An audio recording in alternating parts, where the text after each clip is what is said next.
everybody, my name's Eva and today I'm just going to be hosting this call with our guest Tracey Hanna, and basically I'll just let you go for it if you want to just take it away. Thank you. Hi everyone, my name's Tracey. So my business is Tracey Hanna Photography and I'm a commercial photographer. So commercial photographer just means I am not specialised in, I can basically do several different genres of photography. So it can be events, products, food, fashion.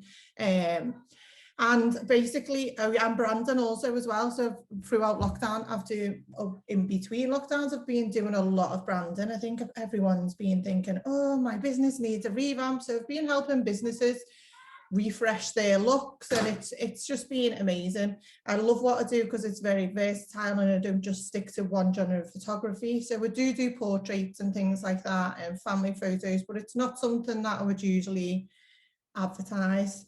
So I'll tell you a little bit about me and where I've come from and how I've got to where I am as well. So I am originally from over the Wirral and I live in Liverpool now, and I moved over to Liverpool when I was 14 and 15. I wasn't the best child to my mum and dad. I was, kicking off all the time. I wanted my own way. I was a very stroppy teenager, very, very stroppy teenager.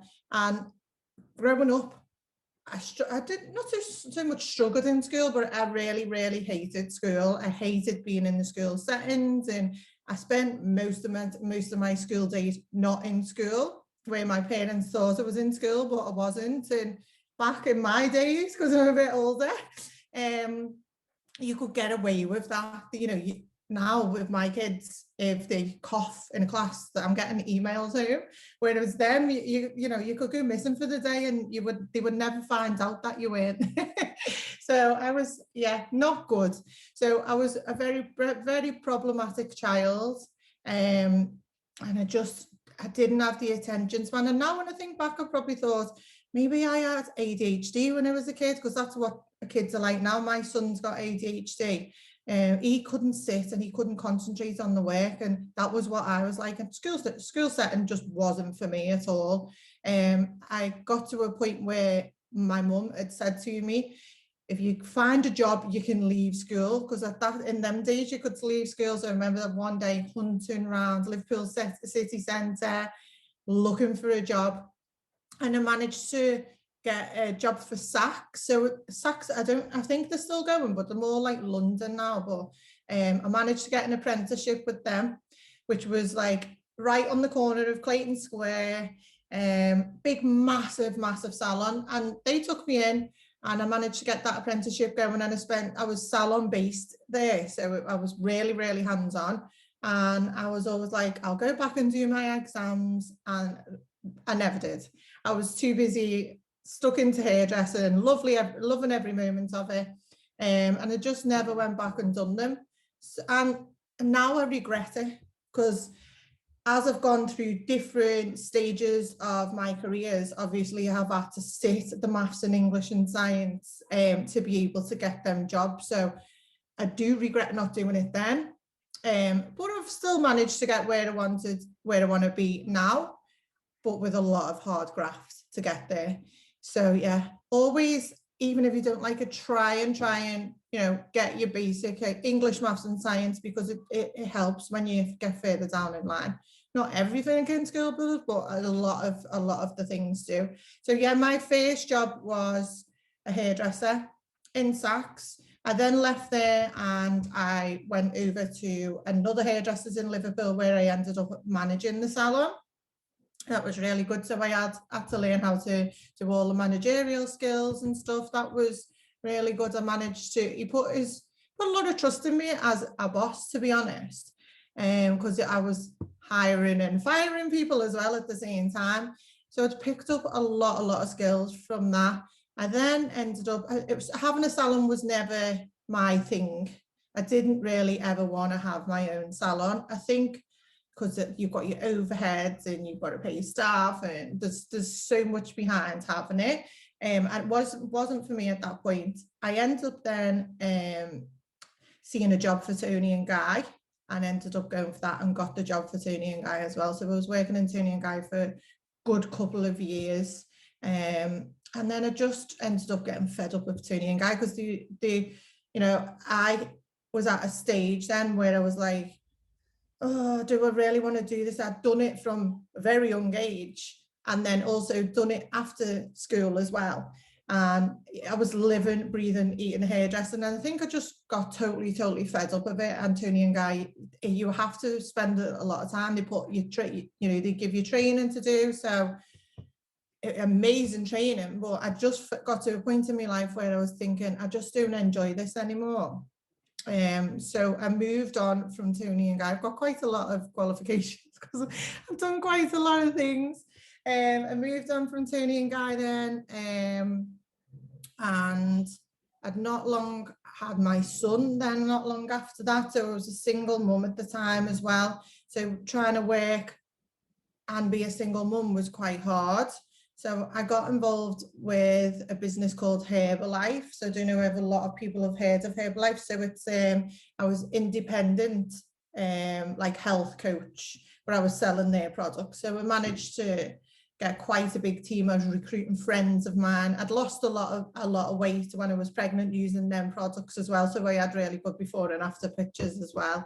I got my car covered in Herbalife stickers at the time, so you couldn't miss me. It was like crazy, and I loved that we were going to events, and that was another skill that I learned then as well, because I was then having to get up in front of my team and give presentations, which was like, oh, this is scary. Now my sister, she has always done that type of work, doing presentations in front of everyone, and God, if I hadn't have learned all that from Herbalife back in the days, I probably wouldn't be sitting here now on Zoom and, doing the Zooms that I do, networking events and stuff like that. So it all leads you, all the skills that you pick up do lead you to where you want to be or where you are at this moment in time. So yeah, it was Herbalife rep. And then I've also worked for NHS as a physio assistant, so picked up a lot of skills there as well. And then I had my daughter.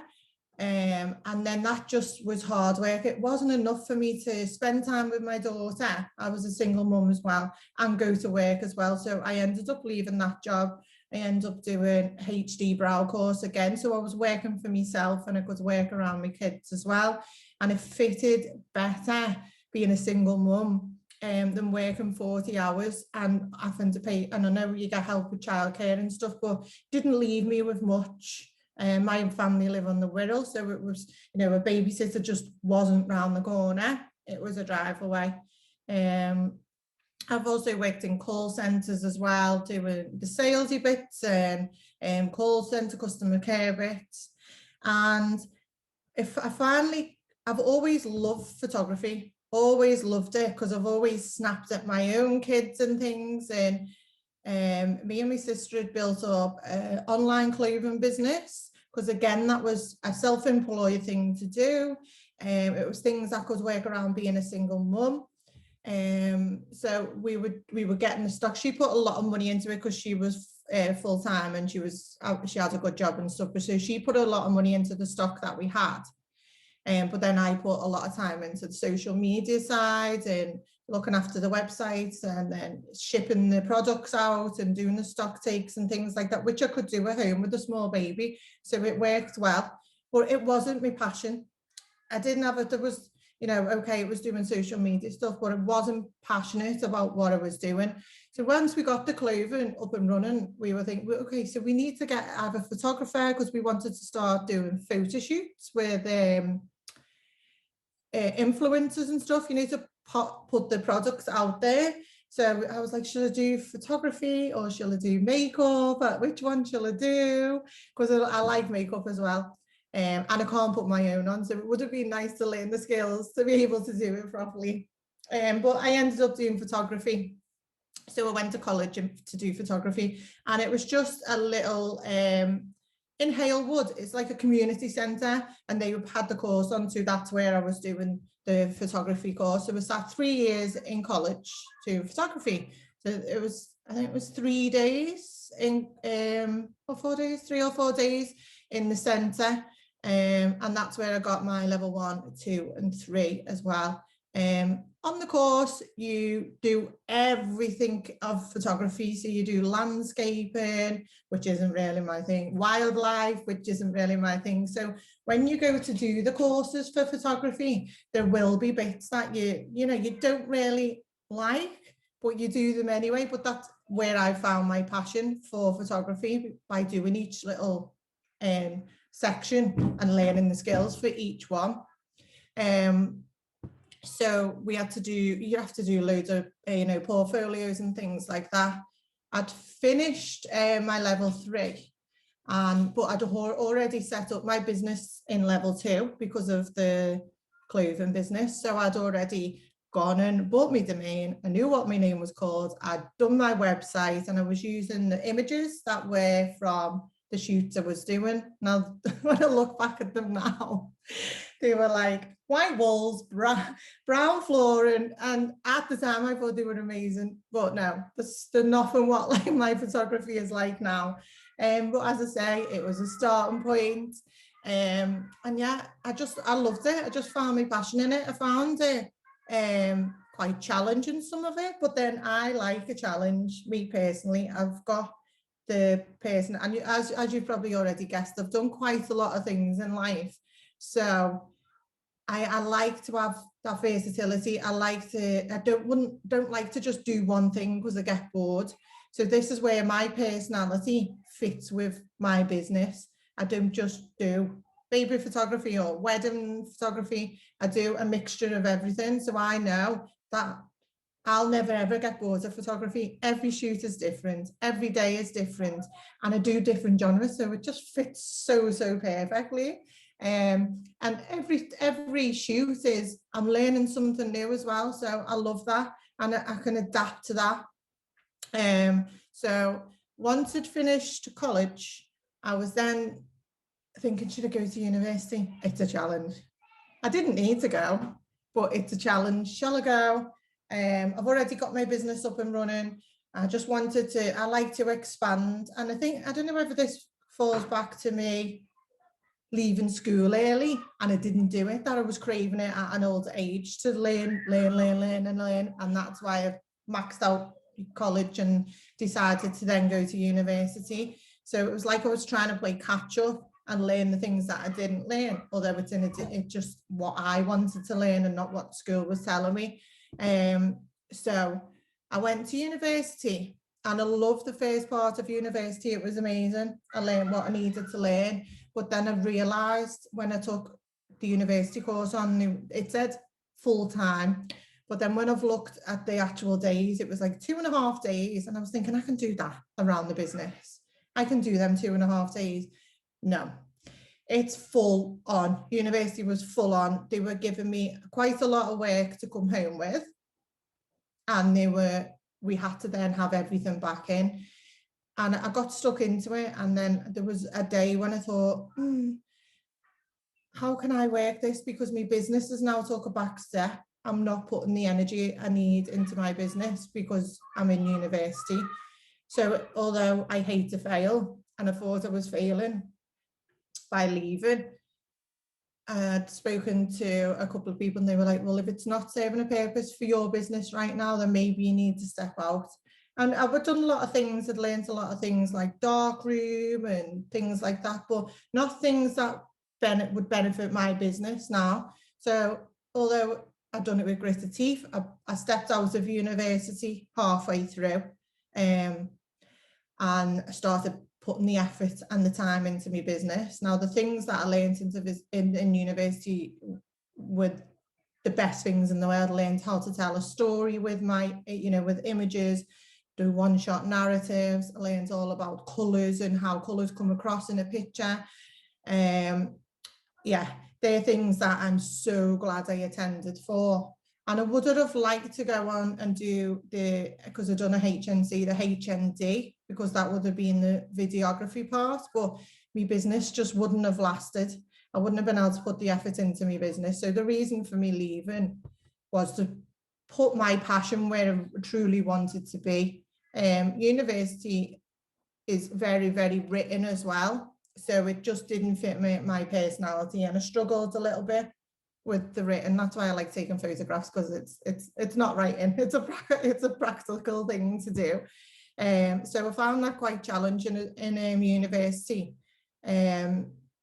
So then, yeah, I've stepped out and went full force with the businesses, and it started picking up again until COVID hit. So COVID hit, and I was just like, oh God, what am I going to do? Everyone panicked, didn't they? Because what are we going to do? But I used that time in COVID to work on myself, to work on my business, to do things with the website, things that are just being pushed along. I got into networking on Zoom like this, but with like all different businesses from all over. And I've built up like a massive clientele behind that.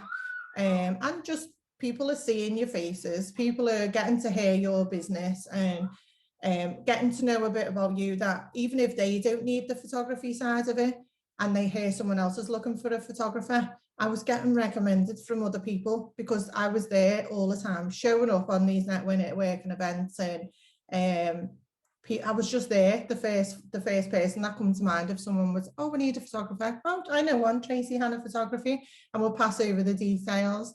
So it lifted, and it was amazing. And I was just getting lots of branding shoots. I hadn't done a branding shoot before COVID.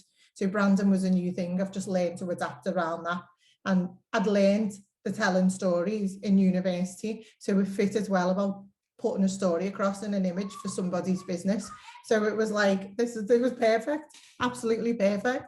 So yeah, when it comes to what do I love about my job now, I think it's just putting them stories in an image. So when people, it might be a new business or an old business, and they come to me for branding images, it's not about just snapping the button on a camera. There's so much more into it. And I know there's self-taught photographers and stuff, and you can if you shoot on manual. So in your camera, you can shoot on auto or manual. If you shoot an auto, sorry, you can just snap, but then if it's in manual, you can do a lot more with the image. You can change it if you need to. You've got a little bit more versatile and a little bit more to move around the image.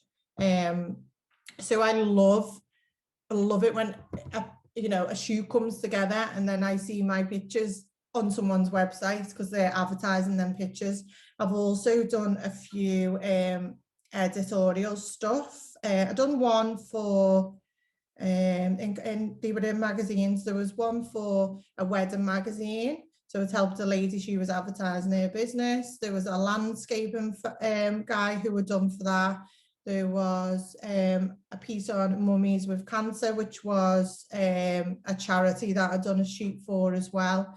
Not all of my shoots have been paid for, but sometimes you just have to think outside the box. I was helping a charity, and then that publication and that advertisement that comes with that publication in a magazine is something else, and you're getting your credits underneath. So I just love seeing people's smiles, giving them images back. And yeah, I think for me, because I'm so passionate about being a photographer, every job's a little bit challenging, because I'm always wary about, am I going to get the pictures right? Are they going to like the pictures? But you've just got to listen and put your heart into everything. Photography, like I said, isn't just about snapping a picture. Now, if I have a customer or a business that comes to me and wants to book in a shoot, I'll have a couple of Zooms or face-to-face meetings when it was possible, and sit and listen about that customer and their business. Ask them questions. What is it you're looking for? What do you want your customers or consumers to know about you through your images? And really get to know them. I give them little preps beforehand, before a meet. And also that just, you're building a little bit of a rapport with that client or customer, that when you go pointing a camera in their face, they're not so scared because they feel like they know you. And I've learned that because when I was younger, I'd done a bit of modeling. So I know how scary it is to be on the other side of a lens. It can be very, very daunting, and you have to bear that in mind when you're doing somebody's photo shoot. So by having these little one-to-one meetings beforehand and asking them questions and letting them get to know you, and you get to know them, it makes a massive difference. And I also think you could meet someone and you might not really click with that person. Now, if that was to happen with me, I don't know if I'd want to do the shoot with them, because I don't feel like either of you would be comfortable. Thank God. I've never come across that. We've always managed to get on with everybody, but it makes a massive difference to just have, you know, put the time. Obviously, you're not getting paid for them consultations beforehand, but it makes a massive difference when it comes to your shoot day. So an everyday, typical day for me, with a photographer, I'm not doing shoots every single day, but I have to promote my business every single day. So that can be on my social media, on my LinkedIn, Twitter, which I don't really use as much now, Facebook, Zooms. I'm always constantly promoting my business and getting myself out there, and you know, just speaking to people all the day. So a typical day every day would be my social media, thinking what posts to put out, putting stuff on the story, following other people and letting them follow me back, and just keeping everything fresh. And then obviously when it comes to a shoot, you'd have your consultations first. I do a lot of planning behind the shoot, and you check up on your customer just before the shoot to make sure they've got everything they need, the clothes, props. Whether you're doing it in the studio, you'd have to book a studio, or you could do it on location wherever they wanted to be their location, and just make sure everything runs smoothly. I would usually do like a little shoot plan of, if there was several things, say it was a product shoot, plan out how you want your shoot so it runs smoothly as well. And so that's always like important, just to know what you're doing, and not always. It just makes you look so much more professional as a business. I like to get behind the scenes stuff to post on my social medias, because everybody loves a little bit behind the scenes. Everyone wants to know what you're doing when you're behind the camera. I don't know if all of you have seen it, but I fell over it on shoots and everything, and they just love that. So yeah, there's not more to just being a photographer than clicking a camera. You have to really plan behind it. So I'm trying to think so advice I would give to anyone that wants to become a photographer. Okay, so you need to be creative.